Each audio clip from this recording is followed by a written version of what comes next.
I'd love to try that this year. That's kind of on my baseball bucket list, I guess you could say, schooling home. So, maybe we'll get that opportunity, and I'm hoping I can do that this year.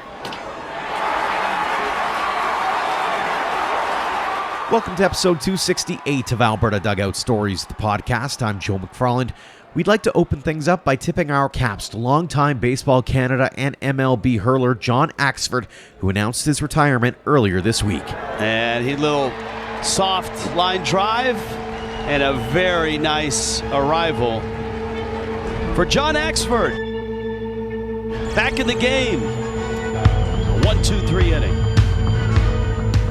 Axford, who is from Simcoe, Ontario, had a 14-year pro career with maybe the most memorable season being 2011, where he picked up 46 saves for the Milwaukee Brewers. He was also familiar to us here in Alberta as he was a member of the Melville Millionaires dating back to 2006. Kudos to the Axeman, John Axford, on a wonderful career. On the college baseball front this week, big congratulations to Reese Hemmerling, who was named the Kansas Jayhawk Community College Conference West Pitcher of the Week a couple of weeks ago after his complete game shutout for Barton Community College. The AHP Academy alum is now 2-1 on the season, and you can head to our website, albertadugoutstories.com, for more on his baseball journey. Congrats as well to Dawgs Academy and Okotoks dog slugger Nash Crowell on being named the Appalachian Athletic Conference Player of the Week. In 4 games, he hit .643 with 4 home runs, 7 RBI, and 9 runs scored as his Reinhardt Eagles went 3-1 in 4 games. Vauxhall Academy grad and Sylvan Lake Gulls hurler Ty Boudreau continues to carve up opposition hitters. He picked up his 4th win for Midland College last weekend, allowing 2 runs on 5 hits in 7 innings while striking out 10 in a 5-2 win over Odessa. He's now 4-0 with 56 strikeouts and a 3.55 ERA in just 6 appearances. Brady Bean continues to swing a hot bat for the University of Portland. The Medicine Hat Mavericks infielder hit his 2nd home run of the season and drove in 3 while scoring 4 runs of his own in a win over Oregon on Tuesday night. Bean is now hitting .357 with 9 RBI in 11 games.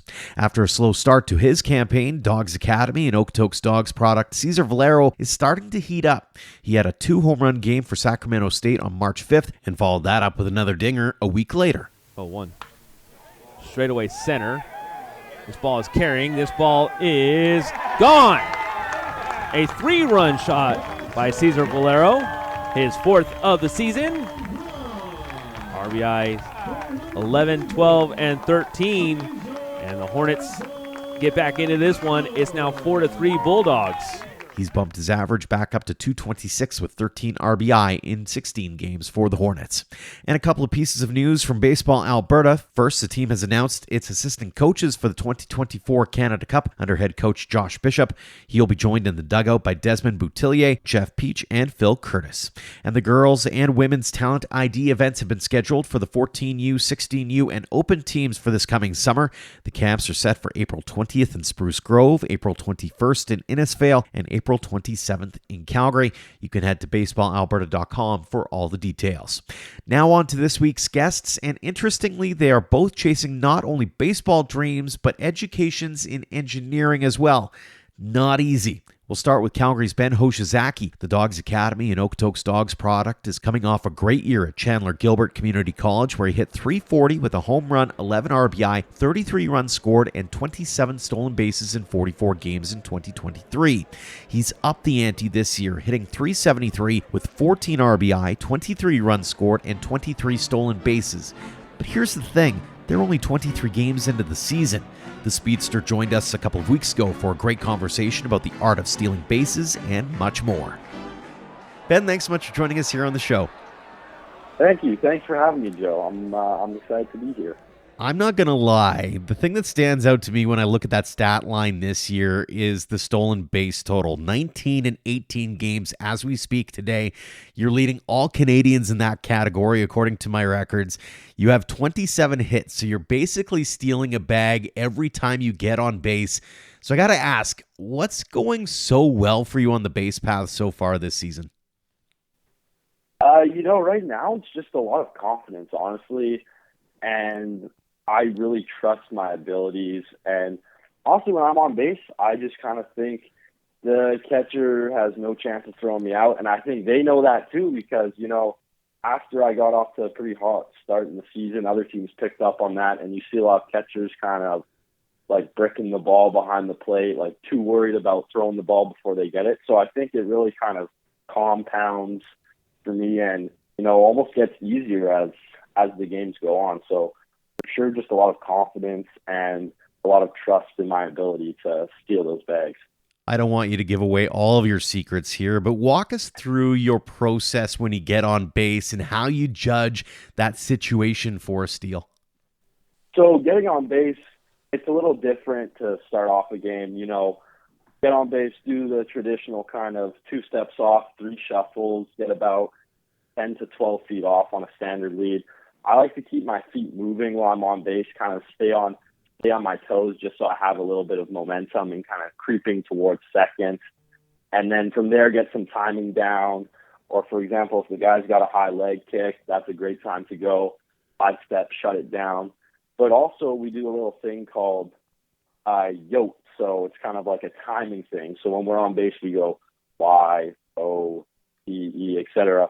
And so from there, we can deduct, timing and patterns from pitchers. So when we're on base and future at-bats against the same pitcher, we kind of have an idea of, when he's going to go. And it's all about anticipation and at the same time, trusting yourself and keeping that momentum going. So that's kind of what's really been clicking for me on the bases and what I do.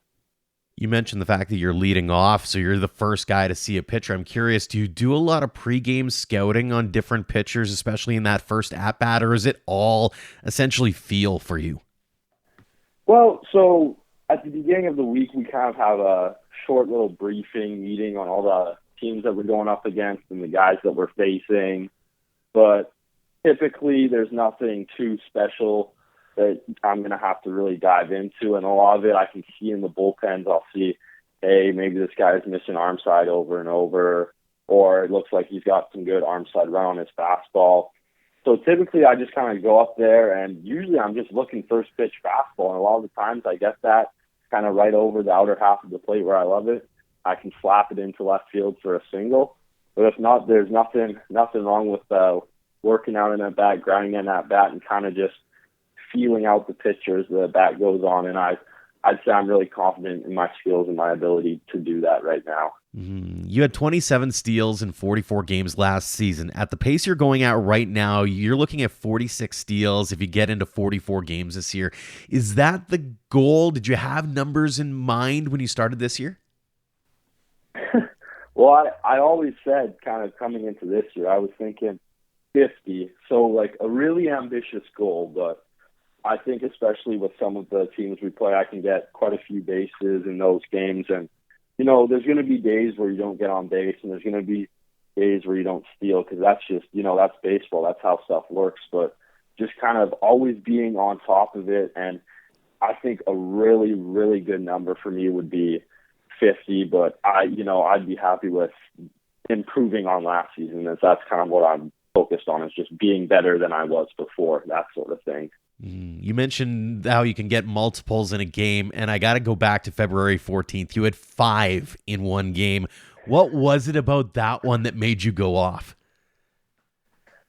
So that game actually pretty awesome because, I was still the first base. It was close play, but I was safe. And that kind of goes back to how I was saying the catchers get nervous. And then on like all 4 of my next stolen bases, the catcher would either pop up, ball would kind of slip under his glove, or catches it, kind of bobbles it a bit, or just tries to throw it too hard and throws it offline. So, I think the key to that 5 stolen base game was just my consistency, ability to get on base and just get good jumps, don't change anything, and, have trust in my ability, and that's just how it goes. It just works out some days like that. Unfortunately, the stat line doesn't tell you what bases you've stolen, so I'm curious, have you ever stolen home? No, I haven't stolen home. There's been a couple of times where I've thought about it, but, I've just never kind of been able to get past that. I think other teams are kind of cautious of that too, because whenever I'm on third, I always see the catcher's head whip over to me and just, kind of make sure. But I'd love to try that this year. That's kind of on my baseball bucket list, I guess you could say, is stealing home. So, maybe we'll get that opportunity. And I'm hoping I can do that this year. I have a feeling that moment might go viral if it's caught on video. So hopefully we get to see that at some point this season. I mean, aside from the stolen bases, you're leading off at Chandler-Gilbert. Like I mentioned, you're hitting .391. You've driven in 14 already. How happy are you with your performance to date? I'm pretty happy with my performance. But with that being said, and baseball and someone like myself, I'm always driven to be better and compete against myself. So although there are times where, it's great to look at how you're doing and say, I'm doing great right now, that doesn't change the fact that, I want to keep on pushing, keep on putting up better numbers, give my team a better chance to win. So right now, super, super psyched and looking to improve on my already pretty good start to the season. Mm-hmm. And obviously you've got your eye as well towards getting to a 4-year school at some point down the line here. You've been talking about being uncommitted to this point on social media as an example. When you think about that next school, do you have a school in mind? Do you have like an ideal school that you'd like to pursue here? Not really an ideal school, but in terms of like kind of a program and values, I'm looking for kind of some place or a program that, really values myself for who I am as a player. Like, I'm not going to put 20 balls out of the yard in a season. I'm not going to put up crazy slugging numbers, but, a program that can slot me into a place where I can be a top of the order guy who, gets on base, steals a lot of bags, just kind of lets me play my game. So as far as level and whatnot, I'd ideally like to go to, of course, Division I and play high-level baseball. But, if it turns out that there's a really good, D2 or NAI school that has a good slot for me and opportunity for me, then I'd be more than willing to take that opportunity. Well, here's hoping you find it soon. Let's go back in time a little bit here and talk about your origins in baseball. Who got you into the game in the first place, and do you remember that first time you got to step foot on a field?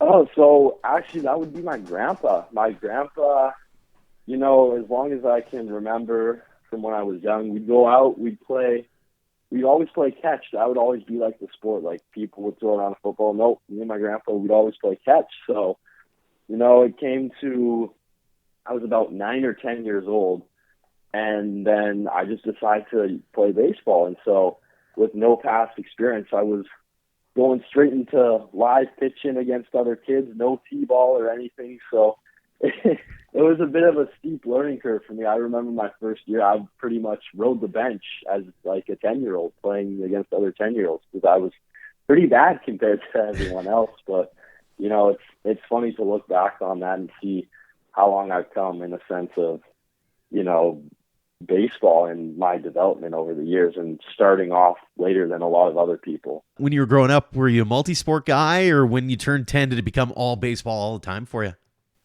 Well, kind of in junior high, I did like volleyball and basketball, but like organized sport-wise, it was just baseball. Like, never played hockey outside of school, never played anything else outside of school. It was strictly baseball, and that was kind of from day one the only sport I ever really seriously played. When you were growing up, did you have a favorite team or player? I loved the Blue Jays growing up, and I loved the center fielder at the time, Kevin Pillar. That was my favorite player to watch, just to, always see the highlight reels of him making diving plays, diving catches. And the Jays were such an exciting team in my childhood too. But those were the players and the teams that gave me some good memories for sure. Those were some good days with Bautista and Encarnacion and so good. And Pillar, loved seeing him patrol the outfield. Yeah.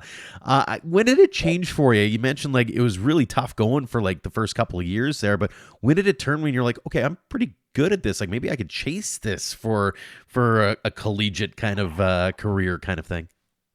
Well, after my first couple years in, kind of minor majors like 9, 10, 11, I started to play. So I went to play Cal Ripken during my Pee-wee ages. And that was kind of the first time, like, I traveled. We went to, like, the Cal Ripken World Series and whatnot. It was a great experience and a great program for me at the time. So, kind of then after my time playing with them, and at that international tournament where I got to see other competition from across the world, and I had a pretty good tournament. And then from there, kind of when I decided, okay, like I've outgrown this program, and then deciding to go to the Okotoks Dawgs, I think that was really the step when I realized it was pretty serious and I could go somewhere with baseball, is when I switched over from kind of more community-based baseball to a program like the Okotoks Dawgs. And a perfect segue to my next question, which was going to be about Dawgs Academy. What did that program mean to you, not just as a ball player, but obviously as a human being as well? It's been a great program for me growing up. You know, coming in, I was, you know, a little timid, a little scared at times. Like, this was, you know, my first experience with something very high level and being surrounded by other people who are playing at such a high level. But it was great because it's a program that allows you to be put in, you know, pressure situations and really excel in those situations. And at the same time, if you don't, because baseball is a failure sport, you have your buddies, your teammates, everyone around you to kind of lift you back up. So it was a really great time for me, and it just allowed me to keep excelling at my game and, you know, push myself and have others push me forward. And I think really shaped me into the kind of relentless, like calm, feel no pressure ball player that I am today. Looking back on your young career, to the outsider, it looks like you've had a lot of really cool opportunities and a lot of highlight moments. But for you, what's that one thing that just stands out to you, that one moment where you're like, man, I can't believe I'm here? Oh, I don't know. Like, the one outsider moment where I can't believe I'm here, honestly, was probably at that Cal Ripken World Series that I was talking about, where I won a gold glove for the tournament. And I think it was only like a few kids won this award or whatever, but to kind of be recognized for my defense and get like this cool big like trophy of a golden glove, that was where I'm kind of like, wow, like this is insane. And even like, though I was such a young age and I was still pretty new into my career, I was like, this is like a tournament where people from all over the world are coming and I got recognized for something. Like that was a pretty big moment for me, for sure. Like the first one I can remember. For sure. Conversely, you've probably gone through a few struggles over the course of your young career. Talk about some of those big struggles or those obstacles that you've had to overcome. Probably the biggest struggle for me, well, there's two sides. The one kind of physical struggle I had was, I believe in between when I was like 14, 15, I really hurt my arm, and it kind of sidelined me for a good chunk of the season. And that was really tough because at some points I kind of lost interest, and I was like, man, like, because I was still fairly new to the sport, I was like, if this is going to happen, I'm going to be sidelined for this long. Like, do I even really want to continue with that? So whatever, just through rehab and going to see doctors and whatnot, got that all sorted out. But I'd say the biggest thing for me in this game is just the mental side and the mental hurdles that I've had to overcome. You know, like I said, going into Okotoks in such a high-level program, such a competitive program, there are days sometimes where, like, as a baseball player, you're going to feel defeated. And there are days where, like, it's going to seem like the whole world's against you. And, you know, naturally, you just don't ever want to be put in a situation like that. So there were times where, you know, in my young career, I'd be really rattled. I'd be, you know, shooken up after a couple bad games or so. And even a couple of years ago, it would be really bad. But I think the biggest thing for me is just taking real note in my mental health, my thoughts, and speaking with others around me, you know, whatever it may be that helps you, journaling, talking to others, just kind of working through the mental struggle has been a pretty big thing for me, and something that's really helped me elevate my game to the next level once I got over that struggle. Well, you've certainly gotten there, so congratulations on that. A couple of fun ones for you before we get into the last couple of standard ones that we ask the athletes. On the fun side of things, if baseball were off the table, what's the dream job for you? The dream job? Like, honestly, I couldn't tell you, I am getting my engineering degree, and I do have hopes to become a civil engineer. But with that being said, I have no idea what the job field looks like for that, and realistically, dream job, I've never really thought about it other than professional baseball. So yeah, I would love to get and become a professional baseball player, but if not, something within engineering though, I like to build things. I'm hands-on. I like to do math and all that sort of stuff. So I think something along those lines, but I couldn't quite tell you what exactly. I'm a big advocate for keep your options open because you never know what might pop it down the line, and I'm living proof of that as my career has changed trajectory a few times over the course of the last 35, 40 years now. So on the fun side of things, favorite ballpark that you've ever played in, or conversely, favorite ballpark that you've ever visited? Ooh, okay, that's a good question. Favorite ballpark, I'll give you an answer though. Favorite ballpark I've played in, definitely when I was in the Cal Ripken World Series, they had replica ballparks. So we played in like a replica Wrigley Field and a replica Fenway Park. So that was really cool. And actually, a couple years ago, I was injured, unfortunately, but I went on a trip with the Dawgs to Florida, and we actually got to play in JetBlue Park.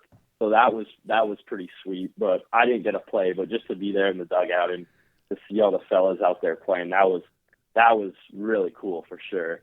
And then favorite park I've been to, definitely Rogers Center. Just maybe a bit of a biased answer. I haven't been to many other major league parks, but just like the stadium, the atmosphere, just really cool. And to see my favorite childhood team play, it was a great experience for sure. So you get to go to a ballpark of your choosing, and you get to pick up whatever food you want. What is that food? I'm pretty boring, honestly. I love just some nachos, just some ballpark nachos. Maybe a hot dog too, and then I also love some lemonade, some ballpark lemonade on a odd day. Nothing's gonna beat that. So for me, it's gotta be lemonade, nachos, and possibly a little hot dog with some ketchup on it. So what's on the nachos? Is it just cheese? You got salsa, maybe some sour cream, some guac? What's going on? I'm pretty plain. I'm just a cheese and nachos guy. Just cheesy sauce, just load it up. Awesome. Oh, so good. So now I'm hungry. Thanks a lot. A couple more for you. Like I mentioned, these are the two that we kind of ask everybody on the show.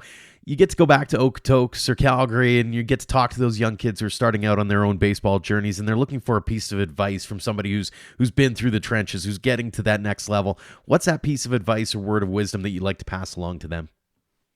For sure, my biggest piece of advice, I'd have two. It would be number one, be yourself. Play the way that you're good at. With that being said, you can always improve. And like, for example, for me, I'm not a big power hitter, but I've taken strides in the off season to get better at that.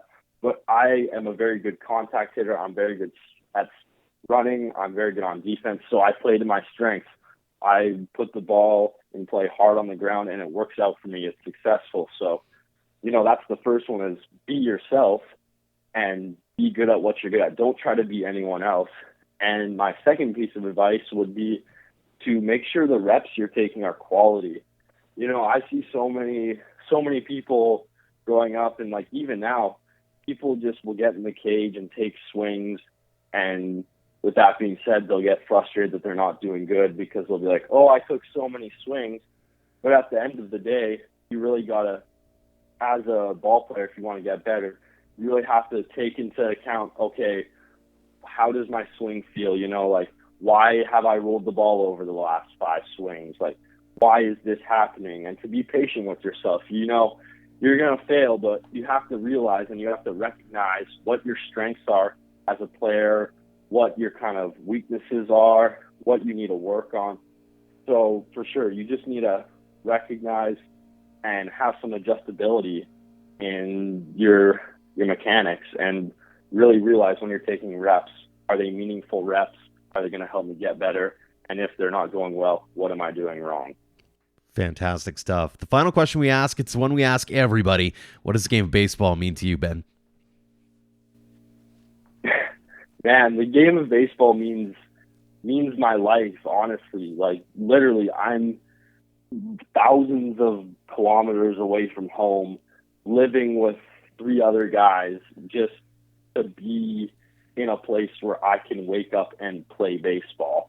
Obviously, there's social things on the outside, school on the outside, but literally everything that I do is baseball. The majority of my friends are from baseball. So I'd say baseball is my life, and it's had a very positive impact on me and helped shape me into the person that I am today, and really taught me a lot of lessons and given me a lot of valuable memories and helped me meet a lot of amazing people. So baseball's been awesome for me, and it means a lot to me for sure. It's been really awesome for us to be able to catch up and learn a little bit more about your journey, Ben. Congratulations on all the success you've had to this point. Continued success going forward at Chandler-Gilbert and beyond. And again, thanks so much for joining us here on the show. Thank you, Joe. Thank you for having me on. Our second guest this week is also an engineering student who is candid in our conversation. Vauxhall Academy grad Cardel Dick is in his freshman season at the University of Omaha, Nebraska, where he's already the go-to catcher for the Mavericks. He's hitting .171 with a home run and 7 RBI in 11 games, committing just 1 error to this point. That one dinger, by the way, was a doozy, as it was an inside-the-park grand slam. Yeah, you heard that one right. We talked about that, as well as growing up in a sports-heavy family, which includes his older brother Carlin, who is starring at Canisius College. He was also a guest on our show way back when, on episode 138. Cardel, thank you so much for joining us here on the show. Thank you for having me. Let's start with the game that gave you a bit of a viral moment, I suppose. February 23rd against Long Beach State, top of the 7th, bases juiced, and you hit an inside-the-park home run. Not only that, it's an inside-the-park grand slam. I've seen some of the different accounts of what happened, but I'm curious, from your perspective, what did you see when the ball met bat? So it was a pretty crazy moment. Full count. They had just brought in a new pitcher for my at-bat. Worked the at-bat to a full count, and he threw me a fastball in a spot I wanted it, and I just turned on it, and I knew it was getting down for at least a double, so I was running hard out of the box, and I looked up when I was about at second, and I could see the left fielder standing at the wall with his hands up, and I didn't think anything of it, so I just kept running. And it turned out that the left fielder tried to play it off like the ball got stuck under the fence, but he ended up picking up the ball right away, so that kind of defeated his attempt to say it was stuck under the fence, and I just kept running, so the umpires never called it a dead ball, and I just ended up scoring. So I know it's not at the same level as what you play at, but playing slow pitch, I've had those situations where I hit the ball in the gap and I'm going for 2, maybe thinking 3, and then I'll look up at the third base coach and he's waving me home and I'm going, are you sure about this? Did you have that moment as well? Were you kind of going through that motion of, do we really want to do this just in case? Yeah, I know. I was looking, after I looked up and took a peek at the ball, I was looking at Coach P, our head coach and third base coach, and he was waving me on. So I said, okay, if you're saying go, I'll go. But yeah, I just kept running. So what goes through your mind as you hit for home? I haven't seen the video yet. So do you do the slide? Was the team saying, don't worry about it, you got this? And then what happens afterwards? So I'm rounding third pretty hard, thinking there's going to be a throw coming, but the guys that scored before me had their hands up saying easy, so I said okay, and I just ran home and crossed the plate, and there's a little bit of confusion at first, saying if the ball was really under the fence, if they were going to call it dead, and I was going to have to go back to second. But when after the umpires talked for a second and they ruled it a home run, the dugout went a little crazy. I got pretty pumped up. The whole team was fired up, and because that made it a one-run game in the 7th inning. Kind of an unorthodox way of hitting your first college bomb, that's for sure. And that game was just one of those ones that had a bit of everything. I mean, you guys were down a bunch. You get into that 7th inning, as you mentioned, you're in within one, tie it in the 9th, and you lose in the 10th. What was that wild ride like from your perspective, especially, taking that deep breath after the game and kind of deflating from what had to have been a bit of an emotional roller coaster? Yeah, it was crazy. Well, we got on them first in the top of the first inning. Our 4-stick Joel Benish hit a double in the gap to score 2 runs in the top of the first, and so we had some momentum. But then they came out right after and put a couple on us and took the lead. And we sort of let them run away with it for a little bit, and then it got to, I think it was 10-2 at one point, and then we were slowly scraping away, and then we put up a 6 spot in the 7th inning to make it a 1-run ball game. And I guess we just battled and never really took ourselves out of the game, and we're always trying to fight and claw back, and we did. So we had all the momentum going into the 9th inning, and I hit a sac fly that inning to tie the game. So we were rolling. We almost scored that go-ahead run, which would have won us the game because we shut them out in the 9th inning. And then, that 10th inning was kind of a heart crusher. Mm-hmm. Back 8 runs down, and they hit a walk-off home run. So that kind of crushed us a little bit. It didn't feel great, but we battled hard, and I thought we deserved to win that game. Mm-hmm. Kind of one of those tales of a game where you kind of learn a lot about yourselves as a team, like that resilience piece and that kind of thing. Was that sort of one of the messages that you took away after a crazy ride like that one? Yeah, definitely. The whole team, all the hitters especially, we thought if we can come back against these guys, we're never out of a ball game against anybody. So we sort of took that message to heart and said we're a team to be reckoned with when the bats get hot. Mm-hmm. You're in your freshman year at Omaha. What's it been like for you transitioning from high school up to a big school like that? Yeah, it's a bit of a change. I had a good fall, and it was a little difficult at first adjusting to just a higher, more competitive level, and where everybody's just as skilled as you are, and sort of it's just who's going to outwork who and who wants it more. Versus in high school, you could get away with being a little bit more talented than some of the other players, but at the Division I level, it's everybody's there for a reason, and you gotta go out and get it. Mm-hmm. So it's a bit of an adjustment. I'm curious, especially being a catcher, was the bigger adjustment what you were trying to do behind the plate, or was the bigger adjustment trying to be the hitter and keep up with some of these guys who are, touching 90s and 95s on a pretty consistent basis? Yeah, I think the biggest adjustment was behind the plate, because as a catcher you kind of have to be the field general, as our catching coach calls it. And you have to be a leader on the field, which is tough as a freshman when, one, you don't really know anybody on the team.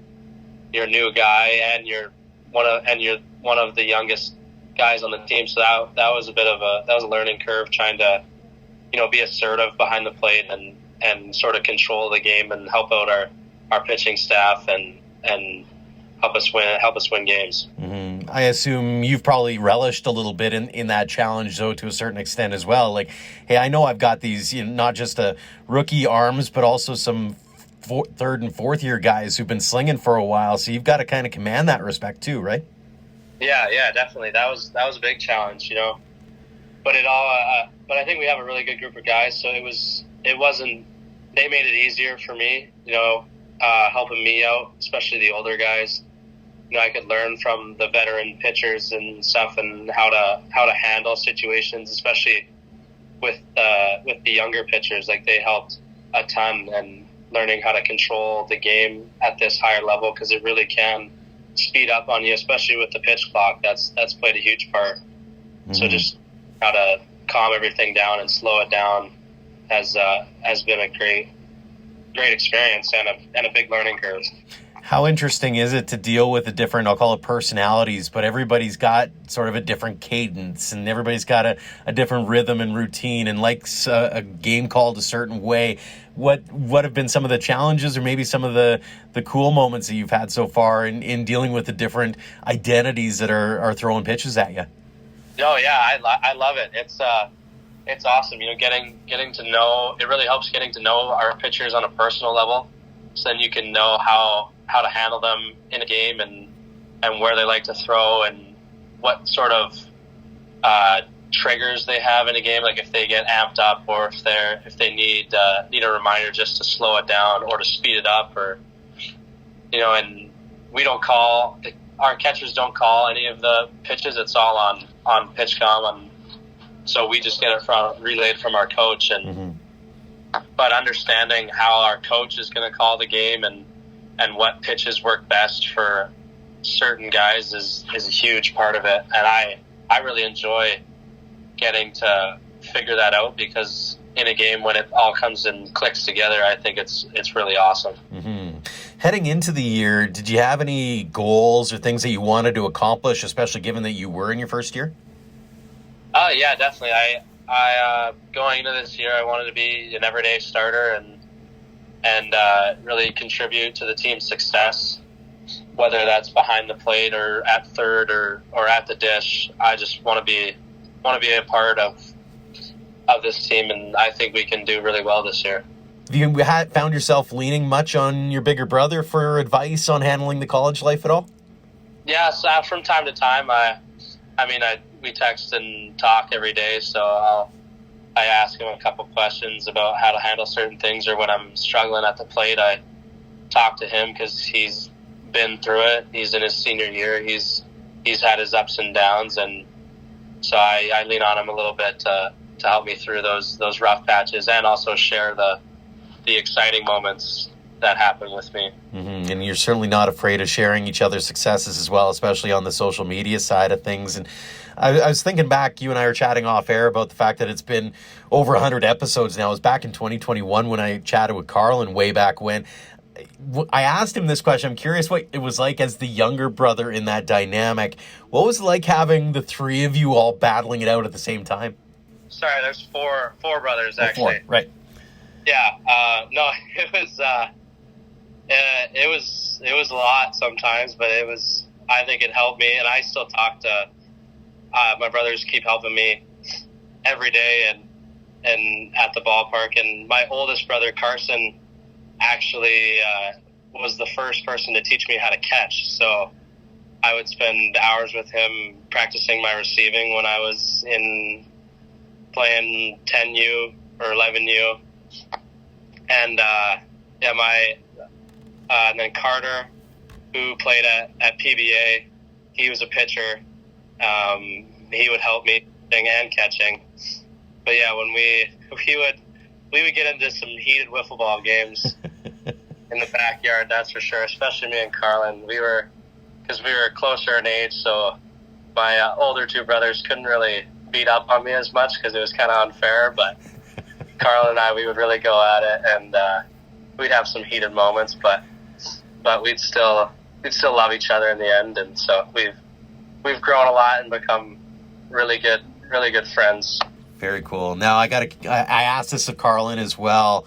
Looking back on it, who's the best athlete out of the four of you?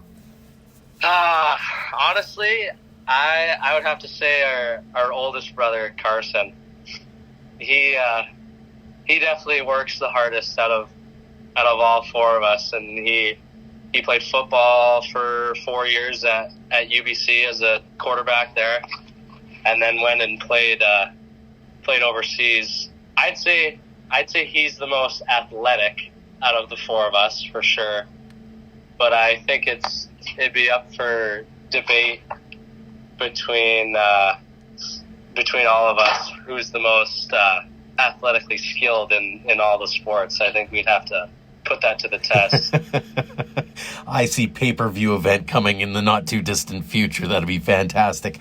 Going back to the growing up part for a second, I'm curious, did you have a favorite ball team or favorite player that you had maybe a poster on the wall of?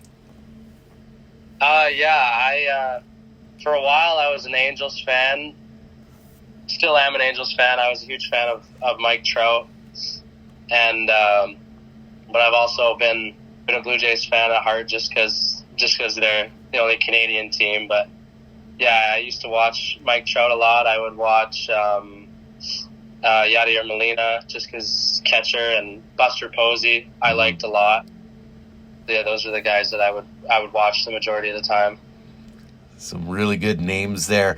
When you look back on your young career to this point, do you have a favorite memory or moment on the field where you're just kind of sitting there going, I can't believe I'm here? I'd have to think about that for a while, but the most recent one that I can think of would be winning the Best of the West tournament last year with Vauxhall. I think that was sort of a surreal moment, and it was awesome to see all the hard work that we had put in paid off on such a big level. Speaking of Vauxhall, looking back on it with the benefit of 2020 hindsight, what's that program meant to you, not just as a ball player, but obviously as a human being as well? Oh, it's meant everything to me. It helped me grow so much. I remember my first day there. I was a pretty shy guy. I wasn't very outgoing, but I was welcomed with open arms, and it probably helped a little bit that my older brother Carlin had been there before me.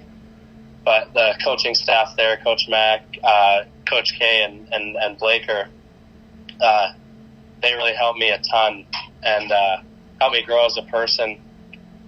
And become a leader of that team was really special, and all my teammates helping me out every day and making me better, not only as a ball player but as a person. And I think that program I owe a lot to for who I am today. Mm-hmm. Got a couple of fun ones for you. They call it student athlete for a reason, not athlete student. So what are you taking in school? And beyond that, if baseball was off the table, what's your dream job? I'm majoring in architectural engineering right now, which is it's pretty heavy workload along with baseball. It'd probably be pretty heavy without baseball too. That's been a grind. If baseball was off the table, right now I'd probably want to be either a structural engineer or mechanical, which is sort of a subdivision of architectural engineering. Mm-hmm. I just find that sort of the makeup of buildings and structures is pretty interesting to me, and I've always been good at math and physics, so I thought that'd be a pretty good career path. Interesting connection there, as my day job is working at the Schulich School of Engineering at the University of Calgary. So we got that connection there. A couple of other fun ones for you. Your favorite ballpark that you've ever played in or visited?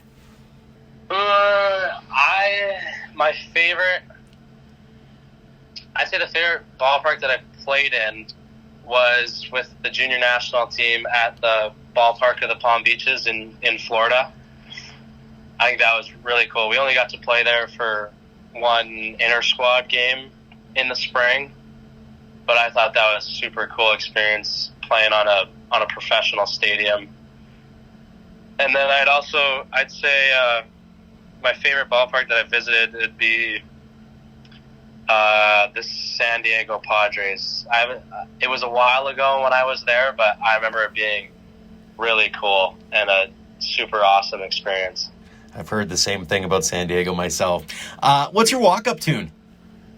My walk-up tune is Way Too Sexy by Drake. It was my walk-up at Vauxhall, so I just thought I'd stick with it here and see how it goes. So far, so good. A couple more for you. One that we ask all the athletes, and especially as you get that chance to come back to Vauxhall or you go back home to BC and you get that chance to talk to young athletes who are just starting out on their baseball journeys maybe, and they want to follow in your footsteps as an example. What kind of advice or words of wisdom would you have for them that you'd like to pass along to them? When I went back to Vauxhall, there's a lot of the young guys that I saw, and it kind of reminded me of where I was in their position a couple of years ago. And I would just say to them, work hard. Don't worry about all the stats and stuff that are out there and all the rankings. I I really don't think they mean anything. I was never always a highly ranked guy. I just went out and did my thing every day and worked my butt off. And I think that's all you can do is control what you can control, which is your work ethic, and let the chips fall where they may. And they've fallen pretty well for you so far, Cardel. Final question for you. It's one we ask everyone. What does the game of baseball mean to you?